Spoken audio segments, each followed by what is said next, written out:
Alright, quick and easy video for you all today. Today I'm going to show you how to reset the maintenance light on a Toyota Prius C. Now, this trip button is going to play an important factor here in a minute, but first I want to show you something. With your foot off the gas, when you turn the car on, you'll see that car coming down through there, okay? Remember that.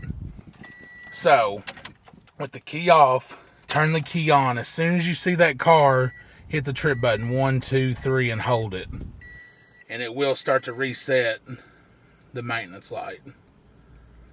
So, I'm going to show you again from a different angle so you can see it. So, I'm just going to rest my camera right here. So, with the car off, turn the car on. When you see that car, 1, 2, 3, and hold it on the third time.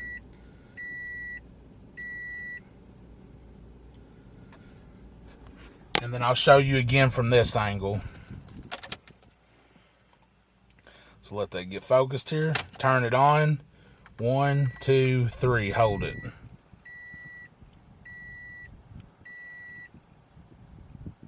Alright. I hope I showed you all from enough angles. It's kind of hard. It's a little tight in here to film. But anyways, if that helped you all, make sure you hit the subscribe button. Hit the like button. Share this with your friends with Toyota Prius Cs. And make sure you check out some of my other videos, guys. Thank you so much for watching.